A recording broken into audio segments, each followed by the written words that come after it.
Uno piensa un mundo en el que no exista el PIB, sino un producto del bien común, donde prácticamente la Constitución se aplicará desde la raíz, las empresas serán fieles a la Constitución, el objetivo no es el dinero, el crecimiento, el enriquecimiento, sino, en fin, el efecto ecológico, la solidaridad, la amistad, el aprecio, humanizar la economía. Todo eso, Christian Felber, se está aplicando en algunos municipios, en algunas regiones y en algunos países. Y me imagino que usted no será un soñador solamente, querrá ver esto hecho realidad. ¿Cuál es el paso que falta? El último, el del movimiento político, el que plantea que esto lleve a la práctica un movimiento político.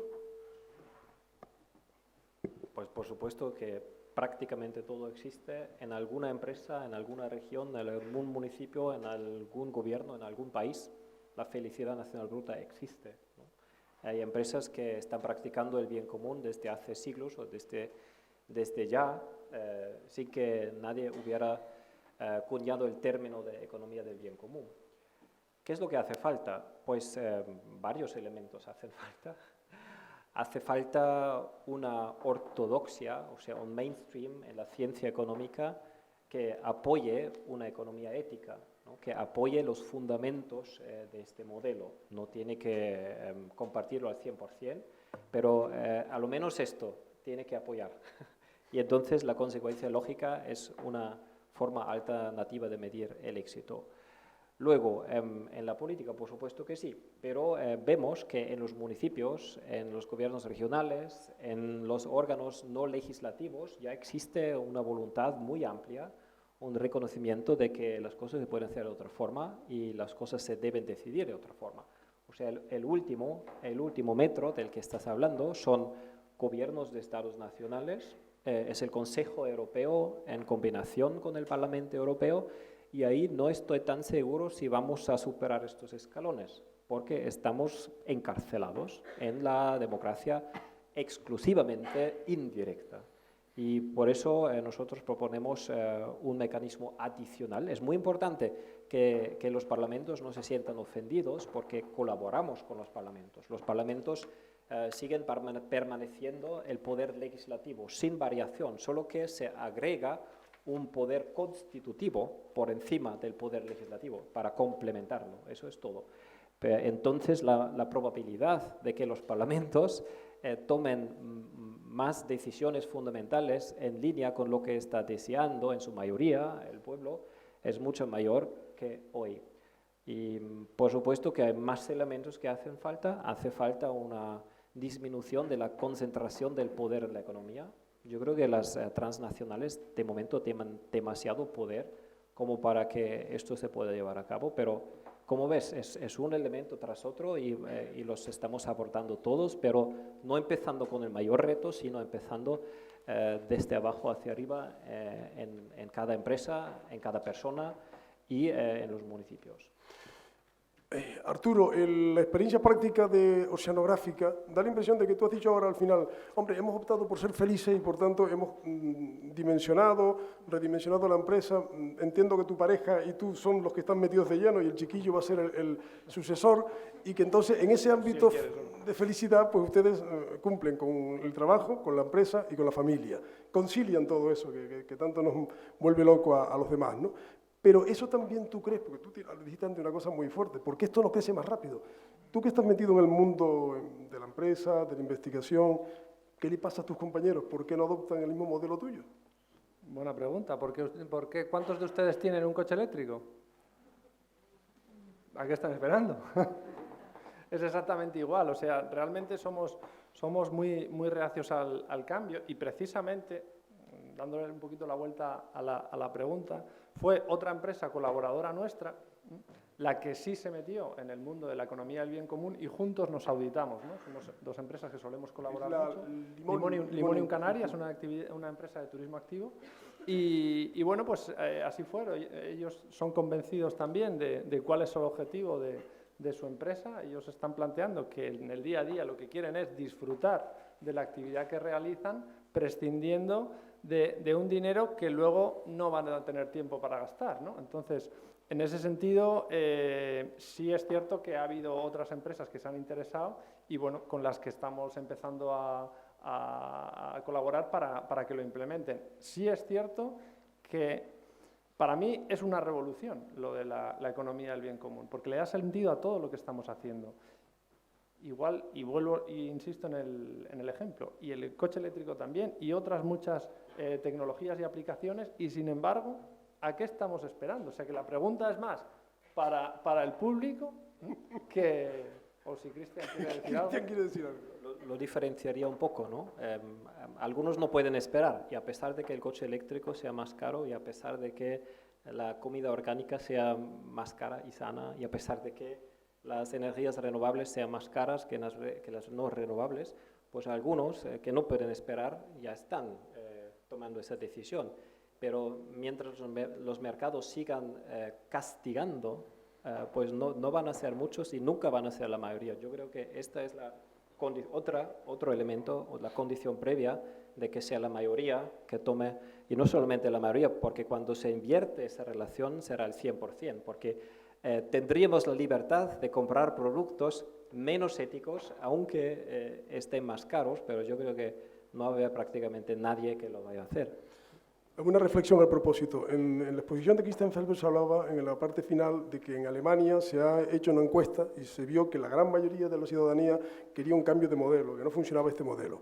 Por lo tanto, la siguiente reflexión es: Alemania tomará medidas. Da la impresión de que en el mundo en el que estamos, que partimos de la globalización, ustedes nacen hace 5 años y nacen en el contexto de la globalización, las empresas han tendido a crecer, a ser muy grandes. Ustedes plantean todo lo contrario, dimensionar el tamaño óptimo de cada empresa.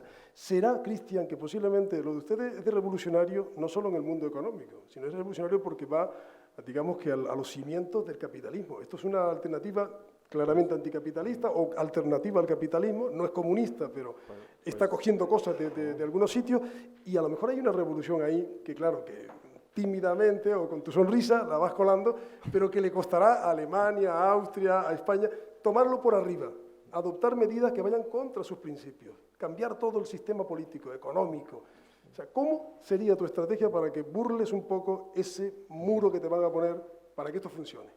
Pues primero, tú mismo lo has dicho, esto es todología. Todología. Pero la todología es la ciencia del corazón.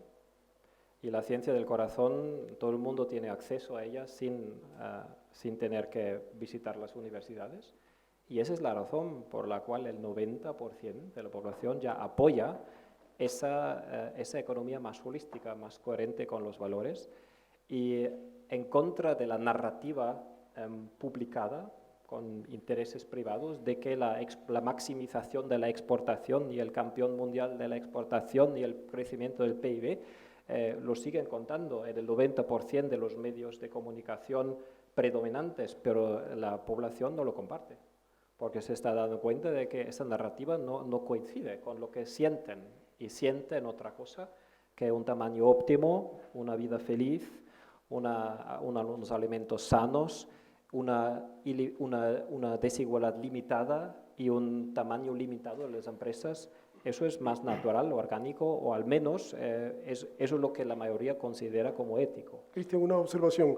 ¿Bastaría con que un país lo aplicara? Es decir, dado que es tan complicado que el sistema en sí acepte modificar todo el PIB, cambiarlo por un producto del bien común,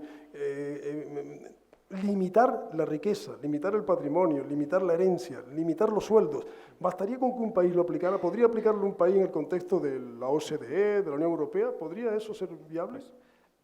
A pesar de que no creo que vaya a ocurrir así, porque esto es como el nivel del mar, es una cuestión de conciencia.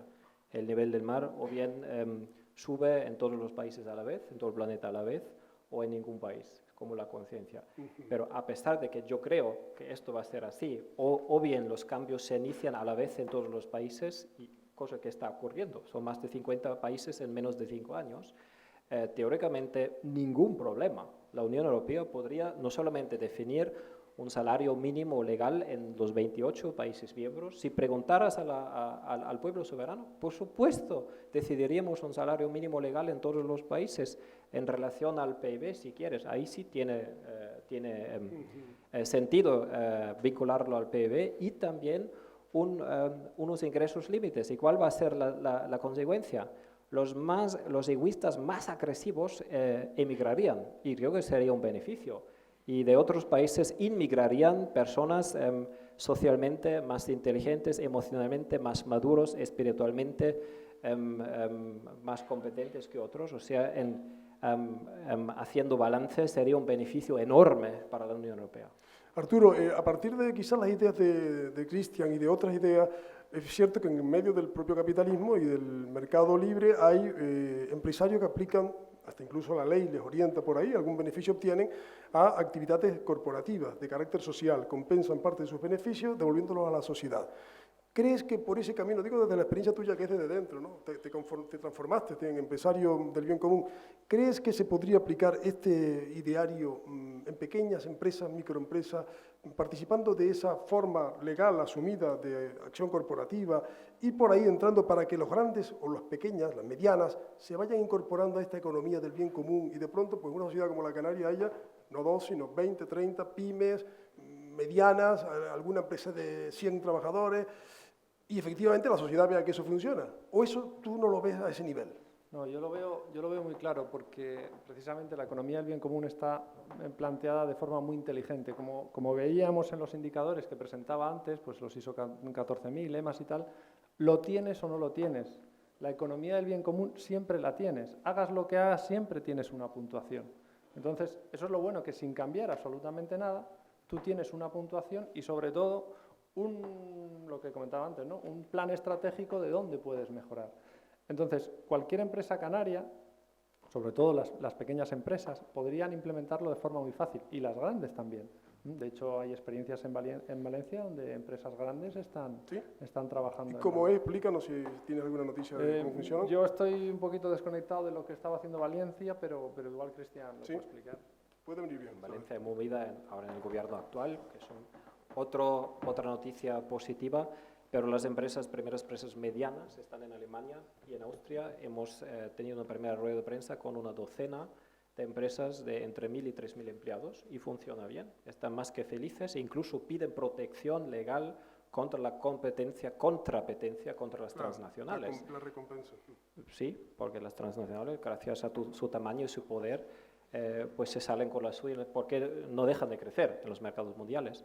Y incluso 2 universidades alemanas están realizando un proyecto de investigación fomentado por el propio Ministerio de Educación e Investigación con 3 transnacionales que cotizan en la Bolsa de Frankfurt y participan.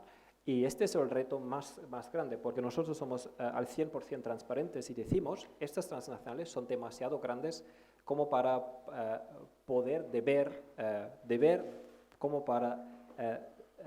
deber poder existir. Es decir, la visión del mundo del EBC es que no debe haber empresas tan gigantescas por el problema de la concentración. Y aún así, porque empresas no son personas, empresas son grupos de contactos muy diferenciados y algunos gerentes entienden perfectamente el problema y podrían vivir con una empresa más pequeña. Algunos propietarios entienden perfectamente el problema y encargan a la gerencia de que haga el balance. Es decir, esto no es un asunto monolítico, sino una lucha continua de intereses dentro de las instituciones y empresas, y nosotros hablamos con aquellas personas que ya quieren seguir la corriente. ¿Qué está pasando en el mundo, Cristian, que asistimos en las vísperas electorales en las que estamos en este país a movimientos emergentes que quieren plantear cambios constitucionales, de funcionamiento de la sociedad, también de la economía, de derechos para los trabajadores? En otros países pasa lo mismo, mientras crece también la idea contraria. En Francia crece totalmente la alternativa más fascista, ultraderechista y xenófoba. Estos 2 polos que se van creando entre un movimiento en el que estás tú, y que venías ya antes también con ATTAC, trabajando en esa línea de solidaridad transaccional, que hubiera mayores derechos, y el otro polo. Entonces, ustedes están enfrentando, hay 2 grandes ideas que están enfrentadas en este momento, las entre comillas buenistas y las malistas. Sí, eso no es la enfrentación es con el modelo EBC contra el modelo que está causando esa polarización, porque nosotros indicamos las raíces, que son la desigualdad sin límite, la exclusión progresiva de cada vez mayores porcentajes de la población, la contrapetencia internacional, yo negocio contra ti en vez de crear una economía mundial solidaria. Y este es el problema. El actual modelo está causando esa polarización ese incremento de la violencia, esa migración forzada, ese cambio climático y es posible, si sigue aumentando, que resurge el fascismo y vamos a volver a las guerras civiles dentro de la Unión Europea. Pero nosotros no luchamos contra aquellos que sacan unas conclusiones equivocadas de la crisis, sino nosotros indicamos el modelo que está causando la crisis y proponemos otro modelo. Arturo planteaba antes una idea que casi calca tu ideario de ir, de alguna manera, contraponiendo a los dos grandes mantras del capitalismo vigente, que es el lucro y la competencia. Tú planteabas, Arturo, te escuché ahí al final decir, en mi empresa, bueno, en la empresa de ustedes, al final lograron el que los ex empleados crearan sus propias empresas, fueran proveedores de ustedes, por tanto la competencia de alguna manera desaparecería, habría una cooperación y el objetivo no es el lucro, podemos decirle al Repsol que no queremos trabajar para usted, el objetivo es ser felices. Bueno, entonces eso efectivamente calca el ideario del bien común. Eso luego llevado a la economía de Canarias, no a la economía de tu empresa, sino a la de Canarias, donde nos está preocupando muchísimo la sostenibilidad, el medio ambiente, somos una región turística, nos preocupa el conservarnos, tenemos miedo a que la economía que llevamos sea muy desarrollista. ¿Qué urge hacer, Arturo, de tu reflexión no solo de empresario, sino de científico, de oceanógrafo? ¿Qué urge decir a la sociedad? Hombre, nosotros tenemos aquí un capital empresarial, que son las pequeñas y medianas empresas, que si realmente hiciesen su actividad lo más ética posible, supondría un beneficio indudable para toda la región. Tenemos ahí muchísima gente que está queriendo sacar adelante pequeños negocios, lo hacen como pueden, y si hubiese un apoyo institucional a una labor mucho más ética, o por lo menos, al menos un poco más ética, podríamos estar generando un cambio muy grande, sobre todo teniendo en cuenta que efectivamente, viviendo como vivimos del turismo, seríamos aún un atractor mayor, porque precisamente el turismo que viene y el turismo, sobre todo, que queremos, es un turismo de calidad. Démosles calidad. Entonces, yo creo que el tejido empresarial para potenciar eso tenemos. Creo que ahí vuelve a acertar la economía del bien común en el sentido que es una herramienta en positivo, es decir, premia al que lo hace bien. Cualquier empresa paga impuestos, X, los que le toca, pero quien aplica el bien común paga menos impuestos. Entonces, sin generar un gran cambio, podemos propiciar un gran cambio. Si el Sarpiélago se declarase una región del bien común, eso es un atractivo mundial. Canarias, sí, sería un atractivo mundial. Y no sería ningún riesgo político democrático si tenemos la primera prueba que tenemos, el 67% de los alemanes apoya que el bien común sea el objetivo máximo de la política económica, social, de desarrollo y turística. Y yo creo que esto aumentaría incluso la atracción, aunque luego, por supuesto, habría que realmente mirar los balances ecológicos y los balances sociales del turismo, por supuesto. Pero esto entonces estaría de igual manera en congruencia con el nuevo modelo, como está en congruencia hoy, que una empresa diga que nosotros maximizamos las exportaciones y nosotros crecemos hasta no sé dónde, y nosotros maximizamos los ingresos financieros porque esto es lo que podemos medir y esto es lo que esperamos como fin. ¿Qué pasa en el norte de Italia, que una región ha aplicado estos criterios? ¿Cómo lo ha hecho dentro de un país como Italia?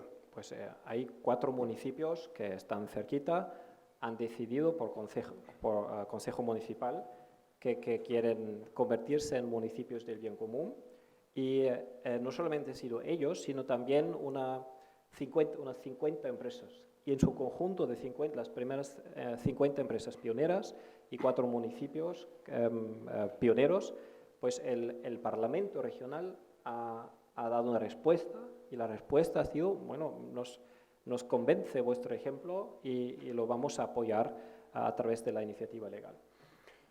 Vamos a aprovechar el tiempo y empiecen a preguntar, porque el tiempo corre deprisa. Yo creo que hay preguntas, hay muchas más preguntas aquí, pero yo voy a cortar ya para intentar que ustedes pregunten también y puedan aprovechar la presencia de Christian Ferber, que bueno, podrá venir de vacaciones muy a menudo, pero todos los días no viene a la universidad, con lo cual aprovechemos que está hoy aquí con ustedes, del mundo de la economía, no sé si ortodoxa o no, o heterodoxa, pero en fin, donde estas son ideas provocadoras.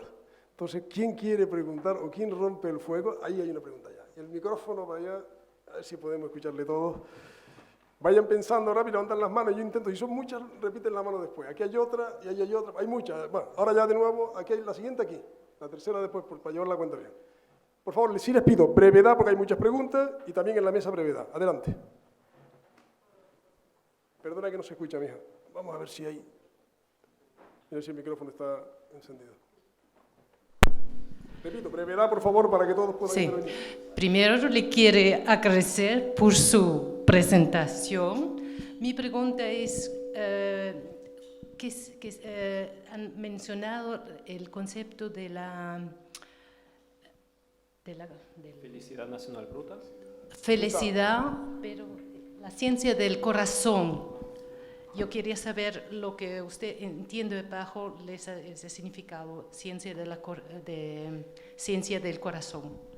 Muchas gracias. Cristian. Vale. Pues tomar una decisión no... Eso es algo muy subversivo, tomar una decisión no en primer lugar o no exclusivamente por el coco, sino por el sentir. Y es un poco difícil explicarlo sin jugarlo, porque para eso sirve el juego. En el juego se experimenta qué quiere decir eso y en concreto quiere decir que se hacen propuestas y las propuestas, por supuesto que se reflexionan y uno puede pensar acerca de las propuestas, pero también uno puede sentir, a ver, esto me parece bien o no me parece bien, eso me duele o no me duele, y según esa respuesta del corazón, también puede decir desde la intuición, eso nos da una información muy valiosa para tomar decisiones fundamentales. Eso es muy importante porque muchas de estas cuestiones que yo propongo que el pueblo soberano las tome, algunos van a decir, es imposible que el pueblo tenga la formación y la educación para tomar esas decisiones, lo tienen que tomar los expertos, ¿no? Y tenemos muchos ejemplos de que los expertos pueden estar equivocados porque no está conectado su intelecto con su sentir, con su corazón. Y le doy un ejemplo muy sencillo. En Austria hemos gozado 2 veces el privilegio de tener un referéndum desde que empezó la democracia en Austria. Y en uno de los 2 casos el pueblo soberano tenía otra opinión que el gobierno. Y fue la cuestión de poner en marcha una central nuclear ya establecida, o sea, ya estaba totalmente dispuesta a ponerse en marcha. Y el gobierno estaba abogando la puesta en marcha porque los expertos lo habían recomendado.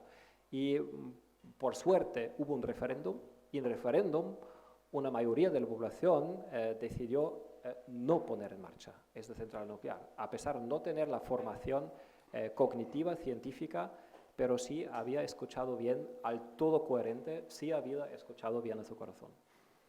Siguiente, por aquí. A ver si el micrófono viaja hasta...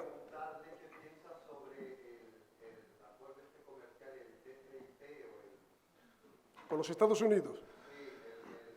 El acuerdo de no libre Tratado comercio. transatlántico. Sí, es muy fácil, así en vez de así. ¿Se entiende?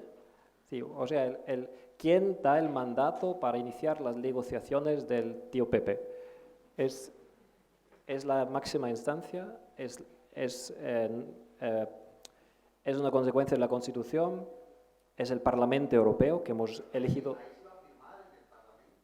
Sí, pero espérate, ahora mismo voy allí, pero el mandato inicial no lo ha dado el Parlamento, lo ha dado el Consejo Europeo, que sí está en la Unión Europea, está en el mismo nivel, en el nivel del poder legislativo, pero a diferencia del Parlamento no lo hemos elegido directamente, o sea, está en el 4º lugar. En la 4ª instancia da el mandato para iniciar las negociaciones. ¿A quién? A la Comisión Europea, que tampoco nadie ha elegido directamente. O sea, la 4ª instancia da el mandato, la 4ª para negociar clandestinamente, ¿no? Como en la Edad Media. Y en el camino pues hay un poquito de transparencia, un poquito de participación de los grupos de presión, no del pueblo soberano, pero la decisión final, como tú dices, la toma el Parlamento Europeo, o sea, la tercera y la cuarta instancia. Y si la más alta, la primera instancia, se resiste y dice, por favor, no, que se retire el mandato del Consejo Europeo, basta con 1 millón de firmas para que esto se consulte. Ha habido 3,5 millones de firmas, ¿no? ¿Y qué se hizo con esa petición de 3,5 millones de ciudadanos libres y soberanos europeos? ¿Qué se hizo? La segunda, tercera, la cuarta instancia, la Comisión Europea, tiene el poder de decir, vosotros no podéis pedir eso. Eso está en contra de los tratados europeos. Es un ejemplo lúcido de enseñar que la Constitución escrita por los representantes del pueblo no dan ningún poder a la máxima instancia y se quedan con todo el poder. Esto es total arbitrariedad de la Comisión Europea. En una democracia real y soberana, ¿cómo sería? Pues el mandato originario nace desde la instancia soberana. ¿En qué forma? En un mandato marco en la Constitución. Es decir, nuestro representante directo, que es el Parlamento Europeo, puede dar un mandato para iniciar negociaciones en cualquier momento si este acuerdo aumenta la sostenibilidad ecológica, disminuye la desigualdad, respeta la diversidad cultural, contribuye a la equidad entre hombres y mujeres y implemente los derechos humanos en su más amplio sentido. Pero entonces tiene que haber un examen del mandato del Parlamento. En el mandato del Consejo Europeo no ha habido ningún examen, ¿no? Y ese mandato del Parlamento tiene que examinarse por quién, por el vigilante de la Constitución, porque el mandato del pueblo está en la Constitución, y si el Parlamento ejecute la Constitución, alguien tiene que evaluarlo, es el Tribunal de Constitución. Y si el mandato promete devastar el pequeño campesinado en la Unión Europea, lo que están prometiendo los propios estudios de impacto de la Comisión Europea. Dice que el pequeño tejido agrícola se va a devastar gracias al TTIP, pues el Tribunal Constitucional preguntaría, devastar el tejido rural pequeño, ¿esto está de acuerdo con la sostenibilidad ecológica? No. ¿Con la diversidad cultural? No. ¿Con la distribución justa? ¿Con el trabajo con sentido, con dignidad?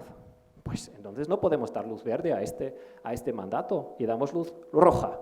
Pero si el tribunal da luz verde, entonces se continúa con las negociaciones, pero siguiendo qué reglas, siguiendo las reglas que la instancia máxima da también la Constitución, es decir, totalmente transparentemente y con participación definido en la Constitución a quién se tiene que consultar, pues todos los sectores de la sociedad y no los grupos de presión, ¿no? Y el resultado final de las negociaciones, ¿quién vota sobre el resultado final?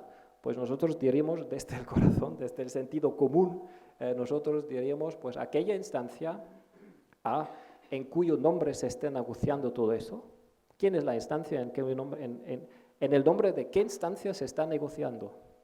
El banco, ¿no? Está claro, ¿no? Y para cuyo bien esto debe ser, ¿no? Es decir, una curva así en vez de una curva así. Eso es gramática, ¿no? Eso no, claro que es mi opinión, por supuesto, pero yo justifico mi opinión con, yo creo que unos argumentos totalmente de acuerdo con principios que ya tenemos. Ya tenemos el principio de la soberanía, ya tenemos el principio de la democracia transparente y participatoria. Así que yo no propongo nada nuevo, lo único que reivindico es que se cumpla, que ya estamos compartiendo. Vamos a ir detrás, vamos un poco más detrás. Ahí dice, ahí está ya el micrófono, por favor. Amador, si es tan amable. Volveremos enseguida. Hola. Al centro Hola, buenas noches. Hace unos años, pues yo también me planteé un poco tu duda existencial de que tenía que haber otra alternativa a lo que ya estaba ocurriendo en el mundo con el sistema económico que tenemos actualmente, que es el sistema monetario, ¿no? Y me encontré hace unos años con un proyecto que no sé si lo has escuchado, que se llama el Proyecto Venus, de Jacques Fresco. No sé si lo has escuchado hablar. Es un proyecto que se llama la economía basada en recursos. Vale, sí, no sé si has escuchado hablar. En resumen, pues lo que ellos plantean es eliminar completamente el sistema monetario. Es decir, que el dinero no podía ser el factor de dinamización de la economía, sino los recursos del planeta, pues divididos en los países que actualmente estamos, pues debería ser el patrón para poder modernizar la economía y dignificar los salarios, que incluso hablaba de que ni siquiera no tendría que existir unos salarios mínimos, sino simplemente que el trabajo debería ser repartido entre todas las personas según sus capacidades y todas estas cosas. ¿Tú crees que un modelo basado en la destrucción del dinero como factor dinamizante de la economía es posible? Vamos a ver paso a paso. Y teniendo en cuenta que a lo mejor la mayoría de los aquí asistentes no conocen esa propuesta, pero sí partimos del mismo punto de partida, es decir, la oferta del planeta de recursos biológicos está limitada. El regalo de Pachamama, no se puede decir Pachamama, La madre tierra. El regalo de Pachapadres está limitado, ¿no? Y es muy generoso. Y el pensamiento es, sí podemos aprovechar los recursos biológicos del planeta, pero yo no los convertiría en moneda, porque yo no confío en el mecanismo distributivo de la moneda, yo los convertiría en derechos. ¿Qué quiero decir con ello? Pues la oferta que el planeta brinda, la repartimos entre todas las personas en una cantidad igual que el derecho a voto. Hoy nadie se queja que todos tengamos el mismo derecho de voto. Aunque yo podría justificar, yo soy más listo que tú, yo merezco 3 derechos de voto, tú que eres tonto, mereces medio derecho de voto, ¿no? Esto es totalmente objetivo. Eso nadie, menos mal que nadie trate de justificar así, estamos todos de acuerdo que todo el mundo tiene el mismo derecho, pero lo que hacemos con ese derecho, eso es a nuestra total libertad, ¿no? Tú puedes utilizar tu derecho a voto para otro partido político, por ejemplo, que yo, solo para dar un ejemplo. Y esto no es un atentado contra la libertad, sino a la inversa, eso salvaguarda la misma libertad para todos de nuevo. Y lo mismo con el derecho ecológico. Yo incluso hablo de derechos humanos ecológicos. O sea, a todos se nos da el mismo presupuesto ecológico anual, pero dentro del límite del planeta. Y incluso se podría cargar en la tarjeta de crédito, pero no como información financiera, sino como información ecológica. Y si se agota tu cuenta ecológica, pues solo te dan el salario ecológico mínimo. Es decir, no vas a morir de hambre, ni estarás en la calle, pero no puedes tener un coche ni eléctrico, ni de gasolina, ni entrar en el avión, por supuesto, ¿no? Y esto sería la respuesta a la escasez ecológica y el igual de grande problema de la injusta distribución del consumo medioambiental. En cuanto a la moneda, tenemos más propuestas que no puedo profundizar, pero el dinero sí debería convertirse en un bien público. ¿Y eso qué quiere decir? Quiere decir que el Banco Central sea público y democrático, que el Banco Central democrático emita todo el dinero, es decir, no solamente el dinero en efectivo, sino también el dinero. ¿Los créditos serían con tipo de interés muy bajito o cómo serían? El tipo de interés de los préstamos, de los créditos, ¿cómo serían? ¿El Banco Central cómo financia los estados? ¿Y cómo un ciudadano obtiene un crédito de un banco en ese futuro banco democrático? ¿Cuántas preguntas tienes?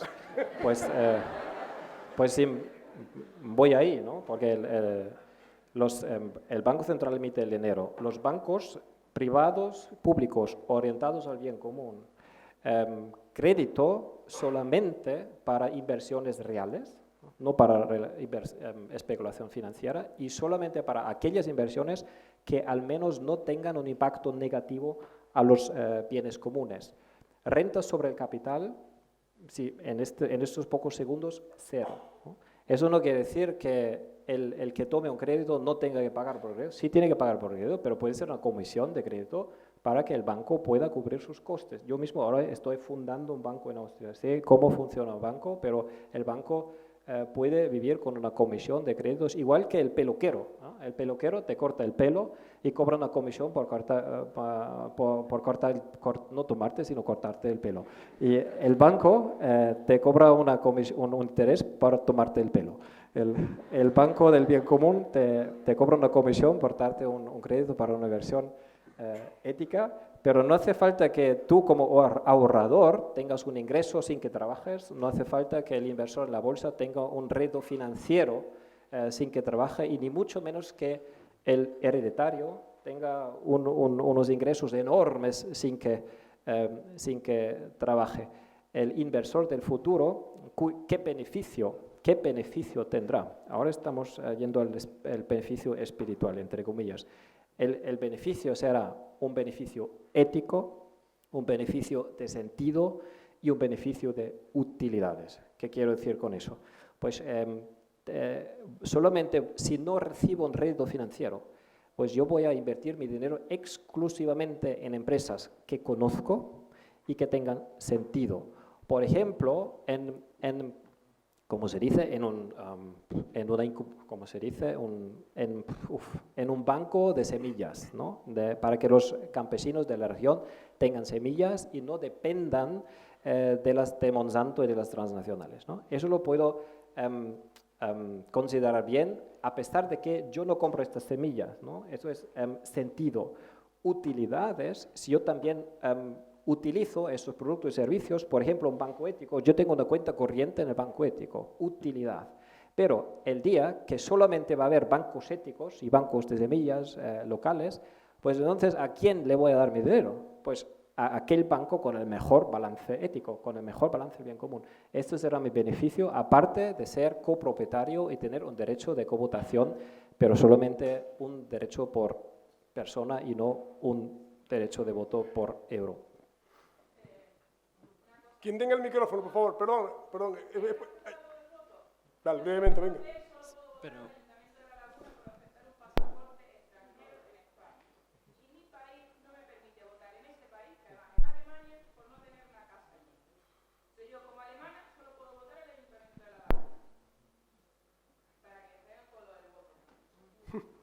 Bien, observación hecha. Gracias. La pregunta, por favor. Adelante. quería preguntarte acerca del modelo de democracia soberana que propone, porque es algo realmente difícil hacer que todo el mundo tenga el mismo poder de decisión en el gobierno. Y no sé, yo he llegado a pensar que quizás se podría hacer por internet, con los smartphones, o no lo sé. ¿Qué propone? Pues creo que es un complemento importante, un mecanismo de implementación importante, pero yo estoy totalmente convencido de que las reuniones virtuales nunca pueden reemplazar al 100% las reuniones físicas. Y por ahí deberíamos invertir nuestra creatividad para averiguar cuáles son los procesos democráticos y de participación más inteligentes, que tienen sus muchísimas trampas, y por eso nosotros proponemos que empecemos por el nivel político más pequeño, por los municipios, y empecemos con reuniones en persona, físicamente. Pero luego podemos preparar decisiones finales que sin problema se pueden tomar por Internet y de forma virtual. Pero siempre hay que ponderar las ventajas y las desventajas de las reuniones físicas y de las reuniones virtuales. Dos preguntas más. El que tenga el micrófono y la siguiente. Adelante. A ver. Ya, ahora. Era una pregunta sobre el tema de la democracia. O sea, yo creo que todos más o menos tenemos un cierto escepticismo acerca de las políticas y de cómo de representativo es ahora mismo la política acerca del pueblo, pero al mismo tiempo se ha demostrado también a lo largo de la historia que, aunque la democracia representativa es un sistema también bastante bueno, lleva también a conflicto puede llevar también a conflicto entre los propios ciudadanos. Si, por ejemplo, los ciudadanos difieren en sus preferencias o en sus deseos a la hora de tomar una decisión democrática y, por ejemplo, se ataca a una minoría, por ejemplo, ahora mismo en Francia, el propio Frente Nacional está, el propio pueblo francés, por lo menos en la primera vuelta, votó en contra de una minoría, que es, por ejemplo, los emigrantes. Entonces, si bien la democracia es, como bien se dijo hace tiempo, el menos malo de los sistemas, podría haber algún mecanismo, alguna forma de evitar que la propia democracia, por muy buena que sea, pueda llevar a cabo injusticias o, por ejemplo, resultados que requieran una información a la población que no tiene. Sí, pues sí, un aviso muy importante en la democracia, pero no solamente en la directa, sino igualmente en la indirecta, tenemos 3 grandes riesgos. El primer gran riesgo, la eliminación de derechos fundamentales. Segundo, la discriminación de minorías. Tercero, la eliminación de la propia democracia y su sustitución, por ejemplo, por una forma de Estado menos democrática. Y esos son 3 grandes tabúes, y estas 3 tabúes deberían implementarse en las reglas de juego cuando implementamos la democracia directa. Pero, acentúo, esto debería tener igual validez para la democracia directa y la indirecta, porque si miramos la historia, el peligro de que se elimine la democracia o de que se eliminen derechos fundamentales viene incluso de una mayor medida de los parlamentos y gobiernos. Y el mejor ejemplo de todos los aspectos es Alemania. La autoeliminación del Parlamento no fue por referéndum, sino fue una decisión del Parlamento alemán, por ejemplo. Y la eliminación de una minoría en Alemania fue una decisión del Parlamento y no del pueblo soberano. Aún así, podría teóricamente ocurrir que por democracia directa se discrimine en contra de una minoría. ¿Y por qué soy tan optimista que definiendo las reglas de juego para la democracia directa en la Constitución, eso podemos evitar? Porque en la hora de decidir la democracia directa lo hagamos de forma general. Y la cuestión sería, ¿puede el pueblo discriminar una mayoría a través de una iniciativa popular o no? Y en la forma tan general, seguramente va a haber siempre una mayoría que dirá que no, porque siempre tú puedes formar parte de una minoría o bien étnica, o bien religiosa, o bien sexual. Solo en el caso concreto existe este peligro, pero en el caso general no.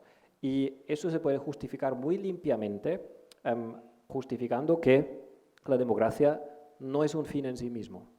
La democracia es un efecto de un valor más alto, y ese valor es la dignidad del ser humano. ¿Y cuál es el significado de la dignidad del ser humano? Literalmente, además en alemán, es el valor y es el igual valor de todo el ser humano. No importa lo listo que eres, lo sano que eres, lo hermoso que eres o lo rico que eres, o de dónde vengas, o dónde hayas nacido. El mismo valor. Y por eso, como consecuencia del mismo valor, tenemos los mismos derechos. Este es el núcleo del valor de la igualdad política. No quiere decir que todos tengamos el mismo sueldo o que todos tengamos la misma propiedad, sino que todos tengamos los mismos derechos. Y uno de estos derechos es el derecho de participación y codeterminación democrática, por voto o por otro mecanismo. Y ese efecto de ese valor no puede eliminar ese valor. Yo creo que es la justificación tan lógica que la mayoría siempre estará de acuerdo que con un efecto de un valor no se puede eliminar ese valor eliminando los mismos derechos para todos, discriminando una mayoría específica o eliminando la propia democracia, pero ni por la vía indirecta. O sea, si el Parlamento tratara de disolver el Parlamento, no sería legal, no sería anticonstitucional e imposible. Y lo mismo, si el pueblo votara que algún Le Pen o quien sea se convierta en el dictador de Francia, igualmente el Tribunal Constitucional no permitiría esa iniciativa. En Suiza hubo algunos accidentes de democracia directa porque en Suiza es un caso muy especial. Allí la democracia directa es mucho más vieja, antigua, que la Declaración de los Derechos Humanos Universales y la Convención Europea de los Derechos Fundamentales. Y en Suiza no se ha aclarado bien la relación entre democracia directa y los derechos fundamentales. Si en España, en Austria o en Alemania hoy se implementara la democracia directa, sí se implementaría con estas reservas, con estos tabúes.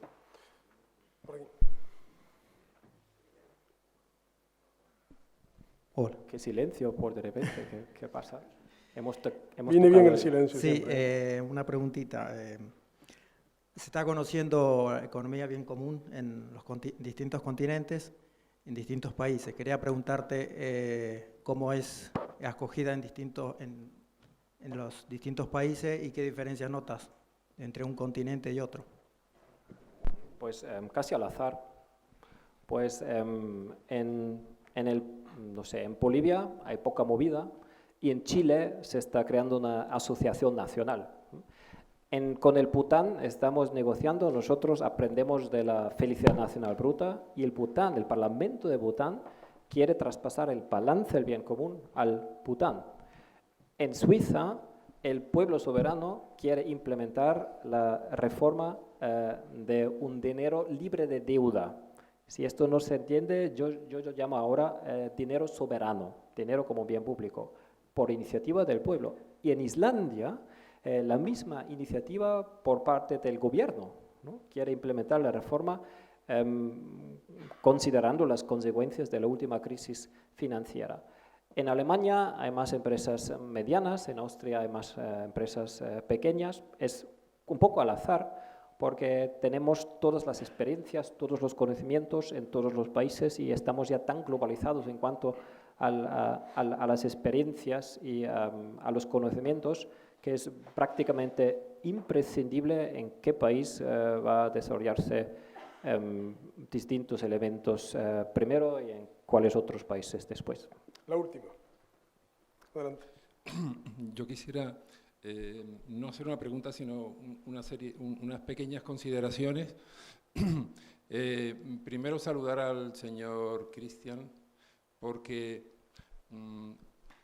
no por ser tan habilidoso o algo así, o tan inteligente, como para haber ideado una teoría económica que creo que tiene mucho futuro, sino sobre todo porque me parece que ha puesto el dedo en la...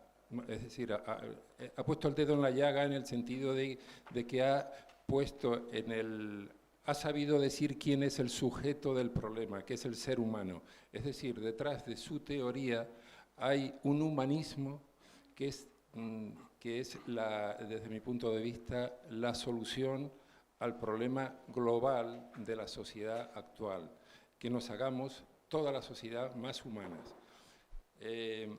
En ese sentido, quiero también decir que me da la impresión de que en esta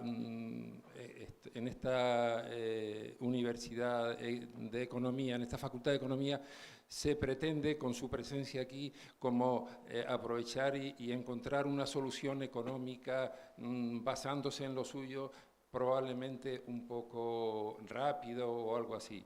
Me da la impresión de que la solución a derribar este sistema económico que tenemos impuesto arriba, me parece que no viene demasiado rápida. Creo que, como usted mismo ha dicho, la única solución es que crezca la conciencia de todos los seres humanos y hasta tal forma que ese crecimiento, que necesariamente desde mi modesto punto de vista es un crecimiento tremendamente lento.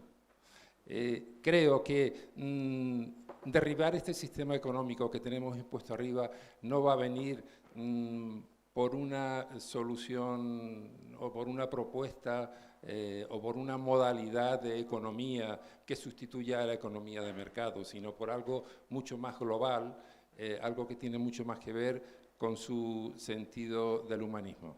Muchas gracias y felicidades al señor Cristian. Muchas gracias. Al final del acto, que ya se va a proceder ahí fuera, a la salida, a informar a aquellos que tengan interés en los objetivos, criterios, aquello que nos ha explicado hoy Christian Felber, los grupos locales de la economía del bien común. Tienen oportunidad de comunicarse con ellos y contactar para que les den información a la salida. Ahora requiero al rector para que clausure esto. Bueno, pues nos delega.